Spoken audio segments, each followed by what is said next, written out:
एक होता है third is magnetic quantum number. क्या होता है? Magnetic quantum number.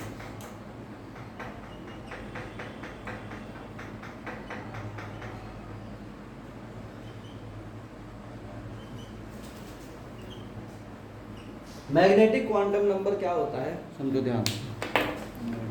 मान लीजिए हमने कहा भाई हमारा इलेक्ट्रॉन पी में है। कहाँ पर है? पी में। अब ये नहीं मालूम कि इस वाले में है, इस वाले में है या इस वाले में है, तो इसका एड्रेस बताएगा मैग्नेटिक क्वांटम। ठीक है नहीं है? तो ये नंबर बताता है हमें इस बारे में कि हमारा इलेक्ट्रॉन कौन से ऑर्बिटल में है। ठीक, तो हम कहते हैं कि दिस नंबर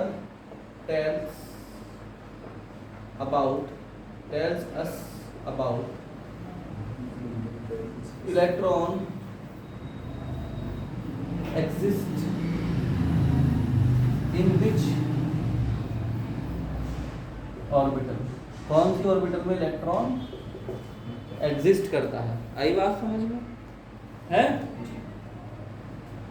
अगर L की ये जो M की वैल्यू होती है, M की होती है -L2 + L।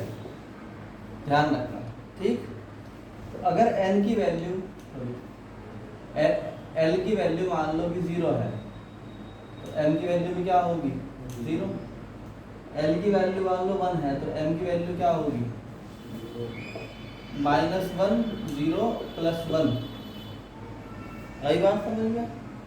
अगर L की वैल्यू कितनी है?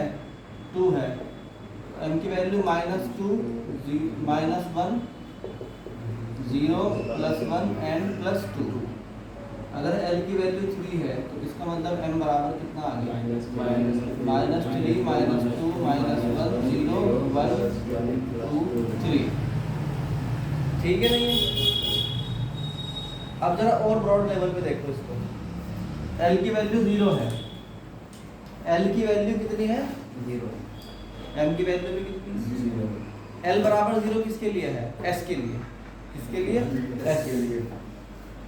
तो यह S का एक बराबर ऑर्बिटल, और यहाँ बता दो कि दो इलेक्ट्रॉन कहाँ होगा? S में होगा। ये बताया जा रहा फिलहाल। ठीक, और S का नंबर हमेशा क्या होता है? 0। अगर L की वैल्यू 1 है, M की वैल्यू क्या होगी? -1 0 + 1। इसका मतलब क्या हुआ? S + P। इसमें L का मतलब क्या होता है? 1 का P। इसका मतलब P में इलेक्ट्रॉन है, यहाँ भी, यहाँ भी, यहाँ भी। अगर यहाँ इलेक्ट्रॉन है तो -1, यहाँ है तो 0, और यहाँ है तो पता लग गया लोकेशन कहाँ है। अगर किसी कह रहा कि भाई मेरे पास तो L की वैल्यू 1 के लिए M की वैल्यू 0 है, इसका मतलब इलेक्ट्रॉन बीच वाले में। आ गया लोकेशन समझ में?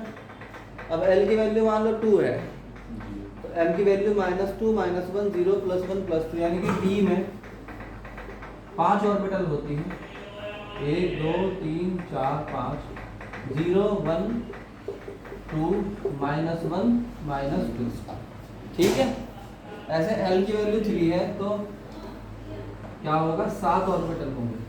1 2 3 4 5 6 7। ये होगा 0 -1 -2 -3 +1 +2 +3। ठीक है? तो ये क्या हुआ? तुम्हारा S बन गया। इसका मतलब क्या हुआ? जब L बराबर 0 होता है तो ये होता है L, तो यानी कि S होता है। L बराबर 1 है तो P है, L बराबर 2 है तो D है, और L बराबर 3 है तो F है। इस तरीके से तुम्हारा तीसरा भी आ गया। कौन सा? Magnetic quantum number. समझ में आ गया? अभी एग्जाम्पल करेंगे इसके, तो समझ में आएगा और ज़्यादा। ठीक, और बस लास्ट में एक और है, बस इसमें है क्या? स्पिन क्वांटम नंबर बताता है कि वो चीज़ जो है +1/2 है तो क्लॉकवाइज रोटेशन में है, यानी कि ऊपर की तरफ को इलेक्ट्रॉन है, और -1/2 है तो एंटी क्लॉकवाइज है। इसका मतलब इलेक्ट्रॉन ऐसे। ठीक है, ये उल्टा कर लो। -1/2 मान लो तुम क्लॉकवाइज, यानी इसमें मर्जी है अपनी तरफ से कुछ, और प्लस के 1/2 क्या होगा? Anti clockwise. तो ऑर्बिटल के अंदर जो इलेक्ट्रॉन इधर को होता है इधर को होता है तो बोलता है क्लॉकवाइज, ये एंटी क्लॉकवाइज।